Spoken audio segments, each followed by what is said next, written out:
ஜெயலலிதா அழிவுன்னாங்க, எம்ஜிஆர் அழிச்சிருவேன்னாரு, விஜயகாந்த் அழிச்சிருவேன்னாரு, சீமான் அழிச்சிருவேன்னாரு, Vaiko அழிச்சிருவேன்னாரு.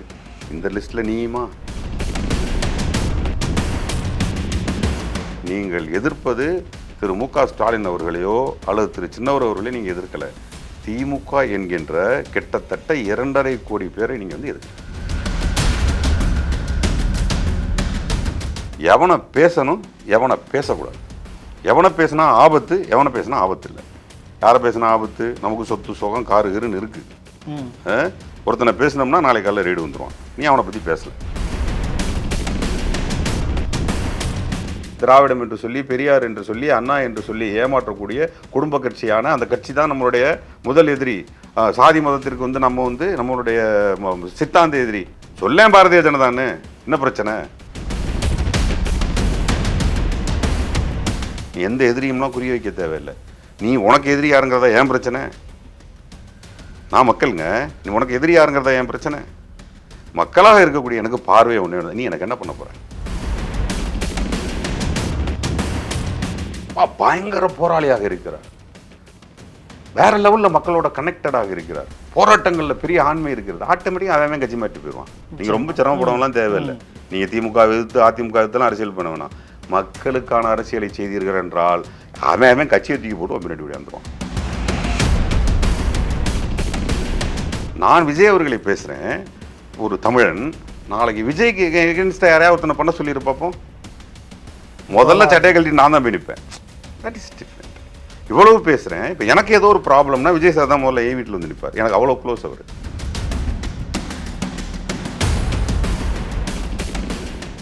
One India Tamil Filmibeat நேயர்கள் அனைவருக்கும் வணக்கம். நான் உங்கள் ரஞ்சித் கண்ணன். இந்த ஒரு சிறப்பான நேர்காணலில் நம்ம கூட இணைஞ்சிருக்க ஒரு யாரு பார்த்தீங்கன்னா, நம்ம எல்லாருக்குமே ரொம்பவும் பரிச்சயமான நடிகர் மற்றும் இயக்குனர் போஸ் வெங்கட் அவர்கள். சில கான்ட்ரவர்ஷியான விஷயங்களையும் அவருடைய டாபிக்குமே இருக்குது. ஸோ நிறைய விஷயங்கள் அவர்கிட்ட பேசி தெரிஞ்சுக்க போகிறோம். வணக்கம். தமிழக வெற்றி கழக கட்சியினுடைய தலைவர் விஜய் அவர்கள் முதல் மாநாடு போடுறாரு. ஸோ மாநாடு முடிஞ்சு அவருடைய பேச்சுக்கெல்லாம் ட்ரெண்டிங் ஆகிட்டு இருக்கு. கூடவே இன்னொரு விஷயமும் ட்ரெண்டிங் ஆகுது. நீங்கள் போடுற ஒரு ட்வீட், இவங்களுக்குலாம் நான் அரசியல் பண்ணணுமா அப்படின்ற மாதிரியான சில வார்த்தைகளோட போடுறீங்க. என்ன காரணம்? விஜய் அப்படின்னு தப்பான பேசிட்டாரா எதுவும்? இல்லை, அந்த அந்த அந்த ட்வீட்டே வந்துட்டு நிறைய பேர் கேள்வியாக கேட்கும்போது அவங்க என்ன அதை புரிஞ்சுக்கிட்டாங்கங்கிறதே எனக்கு வருது. இவங்க எல்லாமே அரசியல் பண்ணணும் அப்படி நீங்கள் சொல்லிட்டீங்க அப்படின்ற மாதிரி வருது. ஆனால் இந்த கிளாரிட்டி ரொம்ப அவசியம். எப்பா உன் கூடவுமா அரசியல் பண்ணணும்? பாவம் அரசியல், பள்ளிக்கூட ஒப்பிப்பு, சினிமா நடிப்பு மற்றும் அதீத ஞாபக சக்தி, வியப்பு, எழுதி கொடுத்தவன் நல்ல வாசிப்பாளன், முடிவு பார்ப்போம். மாடுலேஷனே மாறுதா? எப்பா உன் கூடவுமா அரசியல் பண்ணணும்? பாவம் அரசியல். உன் கூடவுமா அரசியல் பண்ணணும்? ராஜாஜி கூட அரசியல் பண்ணணும், திமுக அழிஞ்சிரும்னாரு. அப்படி சொல்லிகிட்டே போகலாம் லைனாக. ஜெயலலிதா அழிவுன்னாங்க, எம்ஜிஆர் அழிச்சிருவேன்னாரு, விஜயகாந்த் அழிச்சிருவேன்னாரு, சீமான் அழிச்சிருவேன்னாரு, வைகோ அழிச்சிருவேன்னாரு. இந்த லிஸ்ட்டில் நீயுமா? இதுதான் அதோட மீனிங். எப்பா உன் கூடவுமா எங்கள் அரசியலை செய்யணும், அதுதான் மீனிங். அடுத்தது வந்து பாவம் அரசியல். என்னென்னா, பெரும்பாலும் திமுகவை எதிர்த்தவர்கள் திமுக மேலே ஒரு புரிதல் இருக்கும்ல, அந்த புரிதல் இல்லாமல் எதிர்த்தவர்கள். திமுக என்பது ஒரு கட்சி. திமுக என்பதற்கு கொள்கைகள் உள்ளது. திமுக என்பது ஒரு தனி சொத்து. திமுக என்பது தனி தொண்டர்களால் அமைக்கப்பட்டது. திமுக தொண்டர்களுக்கென்று ஒரு தனி கொள்கை உள்ளது. அந்த திமுக தொண்டர்கள் அனைவருமாக சேர்ந்து தலைவர்களை தேர்ந்தெடுத்திருக்கிறார்கள். தவிர நீங்கள் எதிர்ப்பது திரு மு.க. ஸ்டாலின் அவர்களையோ அல்லது திரு சின்னவர் அவர்களையோ நீங்கள் எதிர்க்கலை. திமுக என்கின்ற கிட்டத்தட்ட 2.5 கோடி பேரை நீங்கள் வந்து எதிர்க்கிறீங்க. அது சாதாரணமாக நீங்கள் எல்லாத்தையுமே டபக்கு டபக்குன்னு வெளிப்படையாக பார்த்தீங்கன்னா அப்படி சொல்லிட்டான்லாம் கிடையாது. அந்த 2.5 கோடி பேரில் போஸ் வெங்கட் என்பவனும் ஒருவன். பள்ளிக்கூட ஒப்பிப்பு. ஒரு விஷயத்த நான் உங்ககிட்ட சொல்கிறேன், உங்களை வந்து கட்டி பிடிச்சிட்டு என்னடா ரஞ்சித் எப்படி இருக்க அப்படி, ரஞ்சித் எப்படி இருக்கிறாங்கிறதுக்கும் பெரிய வித்தியாசம் இருக்குது. இந்த வித்தியாசம்தான் அவர் பேசினது. சினிமா நடிப்பு மற்றும் அதீத ஞாபக சக்தி எங்கேயுமே நான் பெறலை. எங்கேயுமே அந்த ஒப்பிச்சதில் எந்த விதமான குழப்பமும் இல்லை. ரொம்ப தெளிவாக அப்படியே அடி பட்டு பட்டு பட்டு பட்டுன்னு அடித்தார். விஜய் சாரை வச்சு நம்ம சிங்கிள் ஷாட்டில் ஒரு படமே எடுக்கலாம். ஏன்னா இவ்வளோ ஞாபகம் இருக்கும்போது 2.5 மணி நேரம் ஒரு ஞாபகம் இருக்கும், ஒரு படமே எடுக்கலாம். அது எனக்கு ரொம்ப வியப்பாக இருந்துச்சு, ரொம்ப ஆச்சரியமாக இருந்தது. எனக்கெல்லாம் ஞாபக சக்தி இல்லை. எழுதி கொடுத்தவன் நல்ல வாசிப்பாளன்.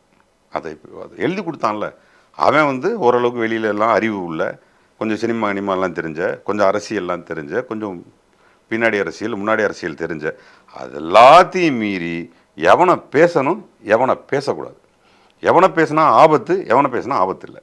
யாரை பேசினா ஆபத்து? நமக்கு சொத்து சோகம் காரு கீருன்னு இருக்குது. ஒருத்தனை பேசினோம்னா நாளைக்கு காலையில் ரீடு வந்துடுவான். நீ அவனை பற்றி பேசலை, ஓகேங்களா? இன்னொருத்தனை பற்றி பேசினா ஒரு பிரச்சனை இருக்குது. என்னன்னா நாளைக்கு எவ்வளோ பேர் விமர்சனம் பண்ணுறான். நம்ம நாளைக்கு ஒருத்தனை பிடிச்சி தான் தொங்கி அரசியல் பண்ணி ஆகணும். ஒருத்தன் தான் இருக்கான், அதிக வாக்கு வங்கியோடு இருக்கான், அவன் கூட போய் நின்றுக்கிட்டோம்னா சேஃபு. அவனை பற்றியும் பேசக்கூடாது. இப்போ யாரை பற்றி பேசுகிறது? நம்மளை அவன் கூப்பிட மாட்டான், ஏற்கனவே நல்லாட்சி பண்ணிகிட்டு இருக்கான், ஓகேங்களா? இப்போ நம்ம அவனை மட்டும்தான் எதுக்க முடியும். இவ்வளவுதான். இப்போ இதுதான் இதுக்குள்ள இருக்கு. பார்ப்போம் அப்படின்னு முடிச்சிட்டேன் நான். பார்ப்போம். அரசியலில் நான் ஒன்று சொல்லுவேன், நீங்கள் ஒன்று சொல்லுவீங்க, நடக்கிறது வித்தியாசமாக இருக்கும்.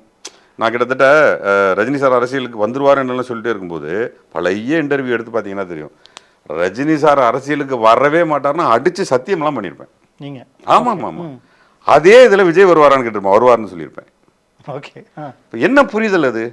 அரசியல் கண்ணோட்டம் என்பது நான் நாளைக்கு இந்த சபையில் அப்படியே முதலமைச்சராக நடக்கணும், அப்படியே நான் கையாட்டினா 1,00,000 பேர், அதெல்லாம் இல்லை. அங்கே ஒருத்தன் கஷ்டப்படுறான், அவனுக்கு எப்படியாவது சோறு கிடச்சிடணும். அந்த லாஸ்ட்டில் ஒரு சின்ன ஒரு அடக்குமுறை பிரச்சனை இருக்குது, சாதி அமைப்புகளை போட்டு அமுக்குறாங்க, எப்படியாவது உள்ளே பூந்து அவங்களுக்கு நல்ல வாழ்க்கையை கொடுத்துடணும். அங்கே துப்பாக்கியை தூக்கி சுட்டுவிட்டாங்க ஒரு 4 குடும்பத்தை. அந்த 4 குடும்பத்தில் 2 பேருக்கு வேலை இருக்குன்னு வேலை, எப்படியாவது இவங்களுக்கு வேலை வாங்கி கொடுத்துடணும். நாளைக்கு இந்த தமிழ்நாட்டில் திரும்பின பக்கமாக அப்படியே சும்மா நான் இந்த நாட்டை எப்படி வச்சுக்க போகிறேன் பார். இதுதான் தலைவனாக. இப்போ இந்த சினிமாவில் நடிக்க வரும்போது நம்ம சில பேர்கிட்ட நான் கேள்வி கேட்பேன், என்னடா அப்புறம் சினிமாவுக்கு அண்ணே இந்த கோடம்பாக்கத்தில் நான் இறங்கும் போது என்னை பார்த்து எல்லாம் கையெல்லாம் அப்புறம் ஆட்டட்டும்டா, சினிமாவில் என்னவாக போகிறேன்? அது தான் அதை யோசிச்சுட்டு இருக்கேன். டே நீ இன்னும் சினிமாவில் என்னவாக போகிறேன்னே யோசிக்கலை, ஆனால் எல்லாரும் கையாட்டுறதுக்கு நீ தயாராகிட்ட இருக்குது இல்லைங்களா? நான் என்ன சொல்கிறேன், ஒரு மேடையில் ஏறி பேசும் பொழுது அன்பார்ந்த பெரியவர்களே தாய்மார்களே நான் வந்திருக்கிறேன், இங்கே திமுகன்னு ஒருத்தவங்க கட்சி நடத்திட்டு இருக்கிறாங்க, போல்டா அதிமுகன்னு ஒருத்தவங்க அரசியல் நடத்திட்டு இருக்காங்க, பாரதிய ஜனதான்னு சொல்லிட்டு சாதி மத பிளவுகளோட சொல்ல பேரை சொல்ல நான் மறைமுகமாக சொல்லி, என்ன மறைமுகமாக திராவிடம் என்று சொல்லி பெரியார் என்று சொல்லி அண்ணா என்று சொல்லி ஏமாற்றக்கூடிய குடும்ப கட்சியான அந்த கட்சி தான் நம்மளுடைய முதல் எதிரி. சாதி மதத்திற்கு நம்ம நம்மளுடைய சித்தாந்த எதிரி. சொல்லேன் பாரதிய ஜனதான்னு, என்ன பிரச்சனை? கட்சி பேர் மட்டும் அவர் ஏன் சொல்றது இல்லைன்னு கேட்குறேன். ஏன் சொல்லலை? என்ன பிரச்சனை? மாநாடுங்கிறது சாதாரண விஷயம் கிடையாது. மாநாடுங்கிறது என்னன்னா நான் யார், அதுதான் மாநாடு. அதை சொல்லியிருக்கணும். அப்புறம் எடுத்தோடனே லஞ்சம் ஊழலுங்கிறீங்க. சமீபத்தில் லஞ்சம் ஊழல் என்று அரெஸ்ட் பண்ணப்பட்டவர்கள் யார்? லஞ்சம் ஊழலை நீங்கள் எங்கேயாச்சும் கேஸ் போட்டிருக்கீங்களா? தாவேக்காங்கிற ஒரு கட்சியை சேர்ந்த வழக்கறிஞர்கள் இந்த இடத்துல லஞ்சம் வாங்கினதான் நாங்கள் பிடிச்சிட்டோம், அதை நாங்கள் போய் இத்தனை ஆதாரங்களை வைத்திருக்கிறோம், அதனால் இந்த மினிஸ்டர் மேலே நாங்கள் லஞ்ச ஊழலில் கேஸ் பதிவு பண்ணியிருக்கோம், இருக்கா? நீங்கள் எப்படி ஒரு மாநாட்டில் போய் பொதுப்படியாக லஞ்சம் ஊழல்னு சொல்லிடுவீங்களா? தப்பு இல்லையா அது? சரி, ஓகே, லஞ்சம் ஊழலுக்கு நீங்கள் எதிரானவங்களா? அப்புறம் எதுக்கு நீங்கள் அதிமுகவோட போயிட்டு ஓட்டு கேட்டீங்க? அதிமுகவை அந்த அம்மா ஜெயிலில் போய் இருந்துச்சு, என்ன எதிர்ப்பு குரல் கொடுத்தீங்க? நான் வாக்களிப்பதற்காக சொன்னேன், இந்த அம்மா இன்னைக்கு இது தப்பு பண்ணிருச்சு, என்னன்னா தண்டனையே வாங்கிருச்சு, அம்மா ஜெயிலில் இருக்கு, நான் அதிமுகவுக்கு எதிரி, இனிமேல் அதிமுக சொன்னீங்களா? என்ன பண்ணிட்டு இருந்தீங்க அன்னைக்கு? என்ன பயம்? தலைவான்னு வச்சிங்க, கீழே டைம் டு லீடுன்னு வச்சிங்க, என்ன பண்ணீங்க? ஒரு பேனர் வைக்க முடிஞ்சுச்சு அவங்களால? படமே 10 நாள் கழிச்சு இன்னைக்கு பேசுனீங்களா மாநாட்டில்? மாநாட்டில் சொல்லுங்க, நான் எதுக்கு அரசியலுக்கு வந்தேன், அப்படிதான் நான் ஒரு படம் நடித்தேன், டைம் டு லீடுன்னு போட்டேன், அதிமுகவை சேர்ந்தவர்கள் பேனர்லாம் கிழிச்சு போட்டாங்க, அவர்களுக்கு எதிராக அரசியல் நடத்துறேன்னு சொல்லுங்க. ஏங்க உண்மையெல்லாம் விட்டுட்டு நீங்கள் என்னங்க மாநாட்டில் பேசிட்டு இருக்கீங்க? உண்மையை அப்புறம் விட்டுட்டீங்க. பாரதிய ஜனதா அரசு நீட்டுக்கு எதிராக செயல்படுகிறது, நான் நீட்டு வேணான்னு போராடுவேன், நான் அந்த பாரதிய ஜனதாவை எதிர்ப்பேன், ஏன் சொல்லலை? புரியுதுங்களா உங்களுக்கு? புதிய கல்விக் கொள்கை எனக்கு எதிரானது, நான் பாரதிய ஜனதாவை எதிர்ப்பேன், சொல்லுங்க. புதிய கல்விக் கொள்கை வேணான்னு ஒரு அறிக்கை கொடுத்தாரு நினைக்கிறேன். அறிக்கை கொடுத்தாரு. ஏங்க மாநாடு தானுங்க அதுக்கான இடம். விட்டுட்டு நீங்கள் பேசுனது ஃபுல்லாக பார்த்தீங்கன்னா சினிமா பஞ்சு டைலாக்காக இருக்கும். அது அது மக்கள் ஒன்றும் முட்டாள் கிடையாது. அவங்க ஏங்க நான் இப்போவும் சொல்கிறேன், அந்த பேச்சை ரசித்தாயா? நான் ரசித்த மாதிரி வேறு எவனுமே ரசிச்சிருக்க மாட்டான். எதுக்கு அது? எனக்கு ரஞ்சித் நானும் ரஞ்சித்தும் பேசிக்கிட்டு இருக்கோம், ரஞ்சித் பிரமாதமாக பேசினார், பிரயோஜனம்? ரஞ்சித் களமாடினாரா? ரஞ்சித் நீட் தேர்வுக்காக ஷூட்டிங்கை விட்டுட்டு 15 நாள் ரோட்டில் உட்காந்தாரா? தமிழகத்தில் எத்தனையோ பிரச்சனைகள் நடந்தது அன்று வந்தாரா? வெள்ளக்காடா கடந்துச்சு, அன்றை போட்டு எடுத்து போனாரா? வெள்ளக்காடா கிடக்கும்போது உங்களோட ரசிகர் மன்றம் இல்லையா? ரசிகர் மன்றம் இருந்துச்சுல்ல? இல்ல இருந்தது. ஒரு அனௌன்ஸ்மெண்ட் கொடுத்தீங்களா? என் ரசிக பெருமக்களே எல்லாம் கிளம்பு, தமிழகத்துல ஒருத்தன் சிரமப்பட சொன்னீங்களா? என்ன பிரச்சனை இல்ல உங்களுக்கு? இப்ப நீங்க சொல்ற மாதிரி அவர் நீட் தேர்வுல பாட அனிதா வீட்டுக்கு போறாரு, ஸ்டெர்லைட் போறாரு அங்கேயும். நான் கேட்பது, பாரதிய ஜனதாவுக்கு எதிரான போராட்டத்தை செய்தீர்களா? சீமான் பண்ணார், விசிகா பண்ணுச்சு, திமுக பண்ணுச்சு, ஏன் அதிமுகவே பேச்சு. புரியுதுங்களா? சரி, நீங்க அப்போலாம் நான் அரசியல் செய்யவில்லை, நான் வெறும் ரசிகர் மன்றம் தான் வச்சிருந்தேன். ஓகே சூப்பர், இப்போ பேசுங்க.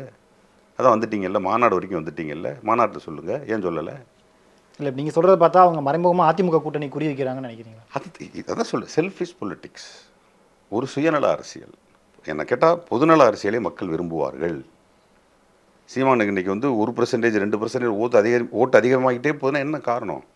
இன்னைக்கு வரைக்கும் அவர் மேல் பல்வேறு விதமான குற்றச்சாட்டுகள், பல்வேறு விதமான கொள்கை மாறி மாறி பேசுகிறாரு, பிளர் என்னென்னமோலாம் இருந்தாலும் ஓட்டு வங்கி மட்டும் அதிகரிச்சு எங்கே ஏன் போகுது? உங்ககிட்ட ஒரு குறைந்தபட்ச நேர்மைக்கு இங்கே ஒரு பெரிய மரியாதை இருக்குது மக்கள்கிட்ட. இன்னைக்கு இலங்கையில் அனுரகுமாரை வந்து ஜனாதிபதியாக இருக்கார். ஏற்கனவே அவர் பண்டாரநாயக்க காலிலேருந்து இங்கே ஒரு பெரிய அரசியல் இருக்குது. அந்த பண்டாரநாயக்க காலத்தில் இதே இடதுசாரி கட்சிகள் போராட்டங்களை அனௌன்ஸ் பண்ணுது. 1970 அந்த 69-75க்குள்ளே கிளர்ச்சியாளர்களாக மாறுறாங்க இடதுசாரிகள். என்ன பண்ணுறாங்கன்னா அவங்க அந்த ராபின்ஹுட் முறையை பயன்படுத்துகிறாங்க. பயன்படுத்தி மாணவர்கள்லாம் இறங்கி துணியை மூஞ்சில் கட்டு பணக்காரர்களை அடிப்பது, அவங்கள்டேருந்து பொருள்களை பிடுங்குவது, ஏழைகள்கிட்ட கொடுப்பதுன்னு ஆரம்பிச்சிட்டாங்க. பெரிய புரட்சி. அச்சா 80,000 பேர் சுட்டுக் கொண்டான், 80,000 மாணவர்களை சுட்டுக் கொண்டார். நம்ம இலங்கையில் உள்ள இருக்கக்கூடிய சிங்களவர்கள் வந்து தமிழர்களுக்கு எதிராக இருக்கிறாங்க ஒரு கூற்று மட்டும்தான் நமக்கு தெரியும். அவங்க இலங்கையில் இருக்கக்கூடிய சிங்களவர்களுக்கு எதிரானவர்கள் தான் அவங்க. அவங்களுக்குள்ளே ஏகப்பட்ட பிரச்சனை இருக்குது. அவங்க தமிழர்களே 3 வகையாக பார்ப்பான். மலைவாழ ஒருத்தனை பார்ப்பான், முஸ்லீம் தமிழர் ஒருத்தன் பார்ப்பான், யாழ்ப்பாண தமிழன் ஒருத்தன் பார்ப்பான், இந்தியாவும் சொல்லிவனை பார்ப்பான். இப்போ நான் ஏன் இந்த அரசியலுக்கு போகிறேன்னு கேட்டுறாதீங்க. இப்போ அதற்கு பிறகு ஒரு கிளர்ச்சியில் 15,000 மாணவர்கள் சுட்டுக் கொல்லப்படுகிறார்கள். நான் சொல்றது எல்லாம் 70 வருஷத்துக்கு முன்னாடி. ஓகே. ஆனால் இந்த இடதுசாரிகள் இன்னைக்கு வரைக்கும் அரசியல் பண்ணிட்டு இருக்கிறாங்க. கடைசியாக திரு ராஜபக்சே அவர்கள் ஜனாதிபதியாக வரும் பொழுது இதே அனுரகுமாரை நிற்கிறாரு, 4% தான் ஓட்டு வாங்குறாரு. ஓகேங்களா? இப்போ 2024 ஜனாதிபதி தேர்தல் நடக்குது. 70 வருட காத்திருப்பு யாருக்கு? இடதுசாரிகளுக்கு. 70 வருட காத்திருப்புக்கு பிறகு அவங்க கொஞ்சம் கூட எதிர்பார்க்கல. அதிகபட்ச வாக்குகளை போட்டான் மக்கள். யாருக்கு போட்டான்? அனுரகுமாருக்கு போட்டான். ஏன் போட்டான்? அவனுடைய 70 வருட காத்திருப்பு. அவன் கொள்கையை கவனிச்சுக்கிட்டே வரான். வரும் பொழுது இங்கே இருக்கக்கூடிய பெரிய பெரிய கட்சிகள் இங்கே இருக்கு. எல்லா தலைவர்களையும் தூக்கி வீசிட்டு ஜனாதிபதியை தூக்கி கொண்டாந்து அனுரவை உட்கார வச்சான். இந்த இன்பிட்வீன் பொலிட்டிக்ஸில் என்ன இருந்துச்சு? ஒருத்தன் தன் போராட்டத்தை 70 வருஷமாக நிப்பாட்டவே இல்லை. எல்லா பிரச்சனைகளையும் போய் நின்னா பேசினான். அப்போ இலங்கை மக்கள் முட்டாள்களா? என்ன அழகாக தூக்கிட்டு வந்தால் அந்த ஒருத்தனை உட்கார வச்சான். இப்போ அந்த அரசியல்வாதிகிட்ட என்ன குறைந்தபட்ச நேர்மை? அந்த குறைந்தபட்ச நேர்மை உங்ககிட்ட இருக்கா? நீங்கள் காத்திருப்பீங்களா? நீங்கள் வந்து இன்னும் எத்தனை வருஷம் ஆனாலும் பரவாயில்ல, நான் கதர் வேஷ்டியும் கதர் சட்டையும் கட்டிக்கிட்டு இந்த மக்களுக்காக போராடுவேன். இந்த ஒரு வார்த்தை போதுங்க மாநாட்டுக்கு இவ்வளோ கதையெல்லாம் தேவையில்லை. நீ எந்த எதிரியும்லாம் குறி வைக்க தேவையில்லை. நீ உனக்கு எதிரி யாருங்கிறதா ஏன் பிரச்சனை? நான் மக்களுங்க, நீ உனக்கு எதிரி யாருங்கிறதா ஏன் பிரச்சனை? மக்களாக இருக்கக்கூடிய எனக்கு பார்வை ஒன்று. நீ எனக்கு என்ன பண்ண போகிற? அவன் வந்தான், பசிப்பினி இருக்காதுங்க, லஞ்ச லாவணியும் சுத்தமாக இருக்காதுங்க, அதிகார துஷ்பிரயோகம் பண்ண முடியாதுங்க, 24 உங்களுக்காக ஒரு தலைவனை வந்து நிற்பேங்கன்னுட்டு. இதுதான் உண்மையிலே தலைவர்கள் மக்கள் மேல் வச்சுருக்கக்கூடிய பாசம். இதை எல்லா கட்சிகளும் கொள்கைகளாக வச்சுருக்கு, சொல்லுது. இன்பிட்வீன் இருக்க சமுதாய சிக்கல்களெல்லாம் அது போராடுது, வந்துட்டு இருக்கு. அந்த மாதிரி போல்டாக பேசிட்டு போக வேண்டியது தானே. புரியுதுங்களா? அது என்ன ஒற்றை கட்சியை குறிவைப்பது? திமுக மட்டும் தான் டார்கெட் பண்ணி அதுதான். ஸோ அப்படி இருக்கும் பொழுது அந்த ஒற்றை கட்சியை குறிவைத்து பேசக்கூடிய ஒருவருக்கு நான் கேட்டது ஒன்று தான். நான் ராஜாஜியோடு அரசியல் செய்தேன். நான் சொல்றது நான் அல்ல, நான் திமுககாரன். அந்த நான் உன்னோடும் அரசியல் செய்ய வேண்டுமா? அவ்வளவு. இந்த புரிதல் எப்படி இருக்கோ, எப்படி எடுத்துக்கிறீங்களோ அவங்கவுங்க எடுத்துக்கிறத பொறுத்து, அவங்க பாயிண்ட் ஆஃப் வியூல எடுத்துக்க சொல்றீங்க. பட் இப்படி பேசுகிற போஸ் வெங்கட் வந்து அதுக்கு முந்தின நாள் கங்குவா இசைவெளி நடக்குது, அங்கே சூர்யாவை அரசியலுக்கு வாங்க அப்படின்னு சொல்கிறாரு. சூர்யா மட்டும் தான் அரசியலுக்கு வரணுமா, விஜய் வந்தால் வரையும் எதிர்க்கிறாரு, திமுகவை ஏற்று பேசுறதுனால சிம்பிள். சூர்யா என்ன பண்ணார்? அகரம்னு சொல்லிட்டு ஒரு ஃபவுண்டேஷன் வச்சுருக்காரு. அதில் கிட்டத்தட்ட 5000 மாணவர்களுக்கு மேலே இன்றைக்கி வந்து பெரிய பெரிய பொறுப்புகளில் இருக்காங்க, பெரிய பெரிய படிப்புகள் படிச்சுட்டு இருக்காங்க, டாக்டராக இருக்காங்க, இன்ஜினியராக இருக்காங்க. ஸோ அந்த அகரம் வந்து ஓப்பன்லேயே இருக்குது. எந்த ஊருக்காரன் எப்போ வந்தாலும் அந்த ஆஃபீஸ்க்குள்ளே உள்ளே போய் அந்த நீடு என்னங்கிறது புரிஞ்சுக்கிறாங்க, அவனுடைய தேவை என்னன்னு புரிஞ்சுட்டு செய்ய ஆரம்பிக்கிறாங்க. பல்வேறு விதமான மேடைகளில் பார்த்துருப்பீங்க. சூர்யா சார், கார்த்திக் சார், அவங்க அப்பா, அவங்க அம்மா எல்லாருமே போயிருப்பாங்க. அந்த விழாவினுடைய மையம் என்னவாக இருக்கும்? எஜுகேஷனாக இருக்கும். என் போராட்டம்லாம் எதை நோக்கி இருக்கு? நான் சினிமாவே என்ன எடுக்கிறேன்? எப்படியாவது எஜுகேஷனை கொண்டே சேர்த்துருக்கேன். நான் தான் சொல்கிறேன், உன்னுடைய ரசிகர்களுக்கு நீ கொடுக்க வேண்டியது எஜுகேஷன். எஜுகேஷன்னா என்ன? ஒரு புத்தகத்தை கொடுத்து கல்வி கொடுப்பது மட்டுமல்ல, உன்னுடைய ஒவ்வொரு அறிக்கையும் எஜுகேஷனாக இருக்க வேண்டும் இல்லையா? இப்போ நான் வந்து ஒரு ஆக்டர், என்ன நீங்கள் ஃபாலோ பண்ணுறீங்க, எனக்கு ஒரு ஃபேன் பேஜ் இருக்குது, டெய்லி ஒரு திருக்குறள் போடுங்க, எஜுகேஷன் தான். ஜெகுவரா பற்றி ஒரு வரி போடுங்க, எஜுகேஷன் தான். கால் மார்க்ஸ் பற்றி ஒரு வரி போடுங்க, எஜுகேஷன் தான். பெரியார் பற்றி போடுங்க, எஜுகேஷன் தான். அதையம்மா போடுறீங்க? தலைவர் வாழ்க, தலைவர் படம், தலைவர் துண்டை தூக்கினார், தலைவர் தலையை சுற்றினார். என்ன சுத்தினா உனக்கு என்ன, சுத்தாட்டி உனக்கு என்ன? உனக்கு அதில் என்ன பிரயோஜனம்? என்ன அறிவு கொடுக்குற? நீ என்ன கொடுக்கணும் ஆக்சுவலாக? இங்கே இருக்கவனை வந்து அப்படியே நான் ஒரு மாயை வச்சு என் மாயைக்குள்ளேயே கடந்து சாவுன்னு நான் சொல்லணும் அவன்கிட்ட. டேய் எந்திரா, பல்லு விளக்கிட்டியா? எம்ஜிஆர் அதான் பண்ணார். காலைல பல்லு விளக்காமல் காப்பி சாப்பிட்றியா? என்ன வெளியே போனவனை திட்டுறாங்க, நல்ல பேரே வாங்க வேண்டும் பிள்ளைகளேங்கிறார். புரியுதுங்களா? ஏதாவது ஒரு வகையில் எஜுகேஷன் கொடுங்கிறேன் நான். அவ்வளோ அழகான வெள்ளை வெளியேன்னு இருக்கக்கூடிய எம்ஜிஆர் வந்து மாட்டு வண்டியில் இருக்கிறார், சொல்கிறார் உழைக்கணும் அப்படிங்கிறார். அவர் ரசிகர் படம் பார்க்குறான், அவன் ஒரு மாதிரி காய்ப்பை போய் உழைக்கணும் போல இருக்க தலைவன் சொல்லிட்டானே, வேலைக்கு போயிட்டான். நடந்ததுங்க அது. வீட்டில் இருக்கவங்களுக்கெல்லாம் ஆச்சரியம், என்னடா வேலைக்கு போயிட்டான், அவன் எம்ஜிஆர் ரசிகருங்க, வண்டியிலுக்க போயிட்டான், என்னடா சொல்கிறீங்க? ஒரு தலைவன் இருந்தாங்க அப்படி. புரியுதுங்களா? புரியுது. இங்கே இங்கே எல்லாமே நான் சொல்கிறேன். இப்போ இவர் என்ன புத்தகத்தை தூக்கி கொடுத்தாரா? ஒரு ஸ்பேஸ் கிடச்சிச்சு, உனக்கிட்ட அதை கொடுத்தார். ஏன் தம் அடிக்கிறீங்க, அடிக்காதீங்க அப்படின்ற தம்ம தூக்கி வீசுறார். மல்யுத்தம் பண்ணுறார். பார்க்குறான், ஓ தம்மெல்லாம் அடித்தா மல்யுத்தம்லாம் பண்ண முடியாத ஒரு கேங்கிறான். அது எது என்னது நான் என்ன கேட்குறேன், அது ஒரு விதமான அக்கறை. ஒரு ஸ்பேஸ் கிடைச்சா நான் எதாவது ஒன்று சொல்லி போடுறது. அந்த மாதிரி ஸ்பேஸ் கிடைக்கும்போது பப்ளிக் ஏதாவது நல்லது சொல்லுங்கள். சூர்யா சார் செய்கிறார்.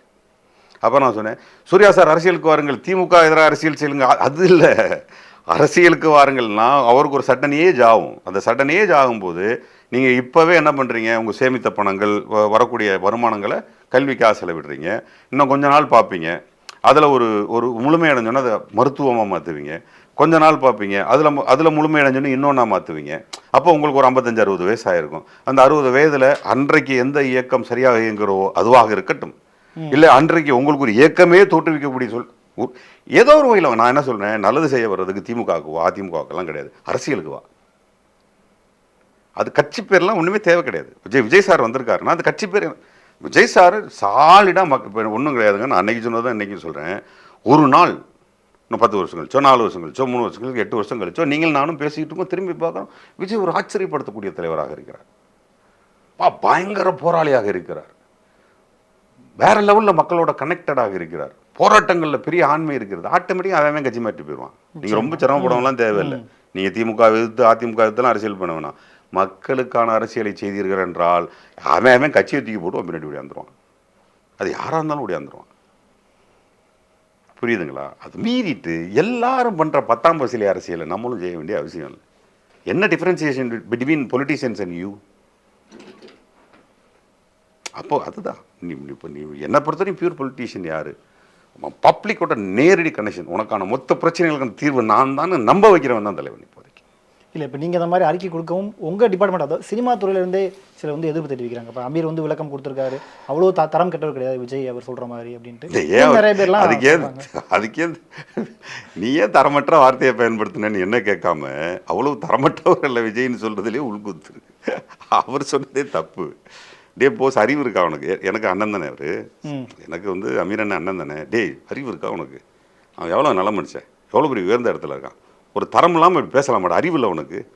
அப்படி சொல்லாமல் டேய் அவருக்கு என்ன தரம் இல்லை அப்படின்னு கேட்டுவிட்டாரு. எனக்கு அதை பிரச்சனை காமெடியாக இருந்துச்சு. ரொம்ப நல்ல மனுஷன் அமீர் சார். வந்து ரொம்ப எளிதில் உணர்ச்சி வசப்படக்கூடிய ஒருவர். அவருக்கு விஜய் சார் மேலே பெரிய அன்பு இருக்குது. நான் பல இன்டர்வியூஸில் சொல்லியிருக்கேன், விஜய் சார் உங்களோட எனக்கு அதிகமான அன்பு இருக்குது. நீங்கள் கூட 2வது ஷோ தான் பார்ப்பீங்க, நான் ஃபஸ்ட் ஷோவே பார்க்குறேன். பார்ப்பேன். இப்போ சீமானனும் நானும் எனக்கு ஒரு இடுப்பு வலினா கூட அவருக்கு தான் போகணும். அண்ணே என்னடா இடுப்புக்கிட்ட ஒரு வலி இருக்குடா. அப்படியாடா தம்பி, அந்த கன்னியாகுமரிக்கு பக்கத்தில் பார்த்தீங்கன்னா அவனுக்கிட்ட போ சரியாயிரும் பாரு சரியாயிரும். ஏன்னா எனக்கான பர்சனலுக்கு அண்ணனுக்கு தான் பண்ணுவேன். இப்போ எங்கள் வீட்டில் அம்மா இறந்து போயிட்டாங்க. என் தலைவி இறந்து மிகப்பெரிய வேதனையில் துடிச்சும் போது எனக்கு அரவணைச்ச ஒரே ஒரு சகோதரன் தான், பேர் அண்ணன் திருமாவளவன் அவர்கள். அவ்வளவு பிரச்சனைகளுக்கு நடுவில் அத்தனை ப்ரோக்ராமை கேன்சல் பண்ணி என் கையை கிட்டத்தட்ட 2 மணி நேரம் விடலை. அதை சொன்னாவே அழுதுருவேன். எனக்கு இந்த கரம் வேற யாருமே கொடுக்கல, என் கட்சிக்காரர்களோட கொடுக்கல. அப்போ நான் என்ன பண்ணியிருக்கணும், இந்நேரம் மாறி போய் விசிகால போய் சேர்ந்துருக்கணும். அரசியலோடு எல்லாத்தையும் இணைக்கக்கூடாது. விஜய் சாரையும் என்னையும் அப்படி இணைக்கக்கூடாது, அண்ணன் திருமாவளவன் அண்ணனையும் கூட என்ன அப்படி இணைக்கக்கூடாது. அந்த இந்த கரம் தேவைன்னு அவருக்கு தெரிஞ்சிருக்கு பாருங்க. டெல்லியிலேருந்து அடிச்சு பிடிச்சி ஓடி வந்து உட்காந்தே இருக்காரு வீட்டில், என் பக்கத்துலேயே உட்காந்துருக்காரு. அம்மா ஃபோட்டோ பக்கத்துலேயே உட்காந்தாரு. இந்த வீடியோஸ் பார்த்துருப்பீங்க. எந்திரிக்கவே மாட்டேன்ட்டார். அறந்தாங்கியே கிட்டத்தட்ட 15 வருஷம் கழிச்சு வர்றாரு. அவ்வளோ கூட்டம், லட்சக்கணக்கான மக்கள் அவரை பார்க்க நின்றுட்டு இருக்காங்க அங்கங்கே. நான் அண்ணன் நீ கிளம்புங்கண்ணே, ஃப்ளைட்டு போகுது. இந்த ஃப்ளைட்டு வேணாம்ப்பா, அவங்க கூட கொஞ்சம் நேரம் இருக்கேன்டா. இருந்தாருங்க, உட்காந்தே இருந்தாருங்க. என்ன திருப்பி செய்வீங்க? என் திரைப்படம் ஓடணும்னு போய் சீமானன்ட்ட கேட்டோன்னே அவ்வளோ வேலையில் இருந்தார். டே அந்த ப்ரோக்ராமை கேன்சல் பண்ணிடு, அந்த ஃப்ளைட்டை கேன்சல் பண்ணிடு, வண்டியை திருப்பி அந்த படம் பார்த்தாரு. சீமானனுக்கு என்ன பண்ணுவீங்க? இதெல்லாம் அரசியல் கிடையாது. இந்த இந்த ஒப்பீடு தான் இங்கே பெரிய பிரச்சனை. நான் விஜய் அவர்களை பேசுகிறேன், ஒரு தமிழன். நாளைக்கு விஜய்க்கு எகென்ஸ்டாக யாரையா ஒருத்தனை பண்ண சொல்லிடு பார்ப்போம். முதல்ல சட்டையை கழட்டி நான் தான் போய் நிற்பேன். That is different. இவ்வளவு பேசுகிறேன். இப்போ எனக்கு ஏதோ ஒரு ப்ராப்ளம்னா விஜய் சார் தான் முதல்ல என் வீட்டில் வந்து நிற்பார். எனக்கு அவ்வளோ க்ளோஸ் அவர். பேசுவது அரசியல். நான் என் குடும்பம், என் பர்சனல் இஸ் டிஃப்ரெண்ட். அதுக்கு நடுவில் மிகப்பெரிய சுவர் இருக்கிறது பொது வாழ்க்கை. நிச்சயமா. ஆமாம், அதில் வந்து உங்களுக்கு இங்கே பொது வாழ்க்கை கற்றுக்கிட்டோம்னா திரு கலைஞர் அவர்கள்ட்ட தான் கற்றுக்கணும். முத்தமிழறிஞர் தான் அவனுக்கு பொது வாழ்க்கையை சொல்லிக் கொடுப்பார். அவர் வைத்திருந்த நட்பு எதிர்கட்சிக்காரர்களோடு வேறு யாராலும் வைத்துக்கொள்ள முடியாது. அவ்வளவு என்னன்னாலும் முதல் ஆளை போய் நின்றுவார். அரசால் என்ன செய்ய முடியுமோ உடனே செஞ்சிருவார். திரு காமராஜர் அவர்களுடைய அடக்கம் என்பது, கக்கன் அவருடைய அடக்கம் என்பது நிறைய அதுக்குள்ள கதைகள் இருக்குது. அது மாதிரி எதிரில் அரசியல் செய்த அத்தனை பேருக்கும் மரியாதை கொடுப்பதாக இருக்கட்டும், அரசு வேலைகளாக இருக்கட்டும், யோசிக்கவே மாட்டார். அதெல்லாம் வந்து வேற. அவங்க சட்டசபையில் பேசினா எதிர்த்து ஒரு மாதிரி யாராலையும் பேச முடியாது. அது கருத்தியல். அது மாதிரி விஜய் சாருக்கும் எனக்கும் நடுவில் கருத்தியல் தான். இப்போ சீமானனோட நான் எவ்வளோ பேசியிருக்கேன், கருத்தியல். அது வேற, நட்பு என்பது வேறு. நான் எனக்கும் விஜய் சாருக்கும் இருக்கிற நட்பு என்பது வேறு, அரசியல் கருத்தியல் என்பது வேறு. இப்போ விஜய் சாரே நல்ல நல்ல கருத்துக்களை, என்னை கவரக்கூடிய கருத்துக்களை சொல்லலாம். விஜய் சார் சூப்பராக சொல்கிறது, பிரமாதமாக விஜய் சார் சொல்லிட்டாரு அப்படின்னு இப்படி ஒரு அம்புக்குறி போடுறது கூட ரொம்ப நாள் இருக்காது. அதெல்லாம் செய்யலாம். யார் பேசினாலும் நம்ம செய்வோம். ஸோ அதில் எந்த மாற்றம். ஒரு விஷயத்தை சொல்லும் பொழுது நீ எப்படி ஒன்று போட்டேன்னு நீங்கள்லாம் வருத்தப்படுறீங்களோ, அந்த மாதிரி பெரியார் பேரை சொல்லி, அண்ணாவின் பேரை சொல்லி, திராவிட மாடல் என்று பொய் சொல்லி குடும்ப ஆட்சி செய்கிறவன் தான் எனக்கு முதல் எதிரினா, நான் ஒன்றுன்னு சொல்கிறது சரியா தப்பா? உனக்கு நான் ஒன்றுன்னு சொன்னதுக்கு என்னை எதிர்த்து நீங்கள் உன் முக்கூட்டத்துக்கு வந்து 8 லட்சம் பேர் பேசுனா, எனக்கு 2.5 கோடி பேர் இருக்கான் திமுககாரன். அவன் எனக்கு பேச மாட்டானா? நீ என் குடும்பத்தை பற்றி தவறாக நீ வந்து விமர்சனம் செய்தீங்கன்னா, ஏன் உன் தலைவனுக்கு கீழே ஏன் 2.5 கோடி பேர் எழுத மாட்டானா தவறா? இதெல்லாம் அநாகரிகமான செயல். அதெல்லாம் செய்யக்கூடாது. கருத்தியல் 2 பேரும் பேசிக்கிறோம். உனக்கு கருத்தியல் புரிஞ்சால் புரிஞ்சுக்க, புரிஞ்சலாம் பேசாமல் இருக்கணும். இன்னொரு பக்கம் நீங்கள் தான் முதல் முறையாக மீட்டிங் முடியுது, ஃபர்ஸ்ட் ட்வீட் நீங்கள் தான் போடுறீங்க. அமைச்சர்கள் கூட அடுத்த பிறகு தான் பேசுகிறாங்க. கட்சியிலேருந்து எதுவும் சொன்னாங்களா அதுக்கு பிறகு? ஏன்னா நீங்கள் உதயநிதி ஸ்டாலின் மீட் பண்ணிக்க ரீசெண்டாக. அரசியலில் நீங்கள் இறங்கிட்டீங்கன்னா தலைமை என்ன சொல்லும் அப்படிங்கிற கேள்விக்கெல்லாம் இங்கே இல்லை. என் தலைமைக்கு களங்கம் விளைவிக்காமல், என் கட்சிக்கு களங்கம் விளைவிக்காமல், என் கட்சி தொண்டர்கள் மனசு நோகாமல் பேசக்கூடிய கருத்து எல்லோராலும் ஏற்றுக்கொள்ளக்கூடிய கருத்து என்றால் திராவிட முன்னேற்ற கழகத்தைச் சேர்ந்த யாராக இருந்தாலும் முதலடி கொடுக்கலாம். ஓகே, தலைமை அதை கண்டுக்காது. அது தலைமை கெட்ட பேர் வந்துடக்கூடாது. அப்படி ஒரு ட்வீட் நான் போட மாட்டேன். நான் வேறு கங்குவாங்கிற ஒரு ஆடியோ ரிலீஸில் பேசுகிறேன்னா அது என் தலைமைக்கு எந்த கெட்ட பேரும் வரல. நான் ஒரு ட்வீட் போடும்போதும் என் ட்வீட்டில் ஒரு பெரிய நாகரிகம் இருக்குது. அந்த நாகரிகம் என்னென்னா, நீங்கள் சொன்னது திமுகவை தொடலைன்னா நான் பேசாமல் இருப்பேன். நீங்கள் பாரதிய ஜனதாவை தொடலை, ஆனால் நீங்கள் திராவிடம் பேசுகிறீங்க. பாரதிய ஜனதாவை தொடாமல் நீங்கள் என்ன திராவிடம் பேசுகிறீங்க? திராவிடமும் தமிழ் தேசியமும் பெரிய பிரச்சனையாக இருக்குது. திராவிடமும் தமிழ் தேசியத்தையும் நீங்கள் பேசுகிறீங்க. என்ன குழப்பம் உங்களுக்கு? அனைத்து இந்திய அண்ணா திராவிட முன்னேற்ற கழகத்தை பற்றி பேசவே இல்லை. ஏன் பேசலை? பாதிப்படைஞ்ச நீங்கள் எதுக்காக பேசலை? இதெல்லாம் இருக்கும் இல்லையா? அப்போ நான் ஒன்று சொல்லலாமல் சொல்லக்கூடாதா? புரியுதுங்களா? ஸோ தலைமையை பொறுத்த வரைக்கும் நான் பேசுறது தலைமையை பாதிக்கும்னா நான் பேச மாட்டேன். நான் பேசுறது தலைமையை பாதிக்காமல் 2.5 கோடி பேர் பயங்கர கோபத்தில் இருந்திருப்பான் இல்லையா? தமிழகம் முழுவதும் என்னுடைய தொண்டர்கள், திராவிட முன்னேற்ற கழக தொண்டர்கள். இப்போ நான் பேசிட்டேன்னு தெரிஞ்சிருச்சு. என் ஃப்ரெண்டு ஒருத்தன் இருக்கான் அறந்தாங்கில. அவனுக்கு அவ்வளவு கோபம். ட்வீட்டு 12 மணிக்கு போடுறேன். 12:15 மணிக்கு வெளிநாட்டுக்கு போகணும் மச்சான் பேசு. அப்போ அவனுக்கு இருக்குல்ல கோபம். அவனுக்கு யார் பேசுறது? அவனுக்கு ஒருத்தன் பேசணும்ல. அதை நான் பேசினேன். அந்த 2 கோடி தொண்டர்களின் குரலா? ஆமாம், 2 கோடி தொண்டர். அதுக்கப்புறம் என்னுடைய மூத்த அரசியல்வாதிகள், எங்களுடைய கழகத்தினுடைய பொறுப்பாளர்கள்லாம் பேசினாங்க. இதுக்கு வந்து சின்ன ஒரு பதில் சொல்லவே விருப்பப்படலை. தலைவர் முதல்வர் அவர் வேற மாதிரி சொல்லிட்டு போனார். லைக் எல்லாருக்கும் ஒரு ஸ்டைல் ஆஃப் இது இருக்குது. பட் இதற்காக கோபமடைந்த என்னுடைய தொண்டர்களுக்கு ஆறுதல் வார்த்தையை நான் கொடுத்தேன். கரிதா, ஒரே ஒரு கேள்வி. விஜய் அவர்களுடைய இந்த தாவேகா கட்சியினுடைய பயணம் எப்படி இருக்கும்? ஏன்னா கூட்டணிக்கு அழைப்பு விடுக்கிறாரு. திருமாவளவன் வருவாங்கன்னு சொல்லப்பட்டப்ப திருமாவளவன் கூட்டி போக மாட்டேன்ற அதையும் சொல்கிறாரு. சீமானும் ஆரம்பத்தில் அண்ணன் தம்பியாக பழகிட்டு இருந்தாங்க. ஆனால் சீமானு இப்போ தனித்து தான் போட்டி அப்படின்ற சொல்லிட்டாரு. குறிப்பாக சீமான் தம்பின்னு சொன்னவர் இப்போ வந்து உன் பாதையும் என் பாதையும் ஒன்றுனா நீ நடுரோட்டில் நிற்கிற அடிபடி செத்து போயிடுவேன் அப்படின்ற மாதிரி சொல்கிறாரு. அது மட்டும் இல்லாமல் விஜய் ஆனால் பிறந்தநாளுக்கு வாழ்த்து சொல்கிறாரு சீமானுக்கு. கமல்ஹாசன் கூட பிறந்தநாள் வாழ்த்து சொல்லலை, சீமானுக்கு வாழ்த்து சொல்கிறாரு. இது இப்போதான் சொல்கிறேனே, எல்லாமே குழப்பம்தான். எல்லாருமே பயங்கர குழம்புன மனநிலையில் இருக்காங்க. அதான் சொல்லுவேன், நீங்கள் முதல்ல தெளிவாகிட்டு வாங்கடா, அப்புறம் நான் பதில் சொல்கிறேன். இப்போ அப்படி ஆகிப்போச்சு. நீங்கள் எல்லாம் முதல்ல தெளிவாகுங்க, அப்புறமா நான் பதில் சொல்கிறேன் மாதிரி ஆகிப்போச்சு. வரட்டும், நிறைய டைம் இருக்குது. 2026 எலெக்ஷனுங்கிறது எல்லாரும் சொல்கிறாங்க 2026 நான் வேணால் சொல்லிட்டேன். இப்போது நான் போன எலெக்ஷனில் எந்த சீட்டு அடிக்கும்னு சொன்னோம், அந்த சீட்டு திமுக அடிச்சது. இந்த 40 சீட்டு நம்ம எலெக்ஷன் நான் என்ன சொன்னேன் இன்டர்வியூவில் 40 சாலிடுன்னு. அப்போ கூட சொன்னாங்க சௌமியா அன்புமணி ஜெயிப்பாங்கன்னு. கடைசியாண்ட ஒருத்தன் ஃபோன் பண்ணி சொன்னான், மச்சான் நான் சொல்லலை, டேய் இருறா இன்னும் 4 ஊர் என்னன்னு, 4 ஊரும் ஆப்போசிட்டில் நிற்கிற அவரோட தொகுதின்னு. இல்லவே இல்லைண்ணா, பார்த்தா ஜெயிச்சிட்டாரு. மாணிக் தாக்கூர் தோற்று போயிடுவான். நான் பெட்டு வச்சேன், ஒத்த மீசோட அலையிறேன்னு. ஸோ அரசியல் நல்லா தெரிஞ்சவங்களுக்கு தெரியும், வாக்குங்கிறது அவன் எண்ணிக்கிட்டே வரையில அவனுக்குன்னு ஒரு வாக்கு ஏரியாஸ் இருக்கும். அங்கே வரும்போது எல்லாமே மாறி போயிடும். எலெக்ஷனுங்கிறது அப்படி தான்.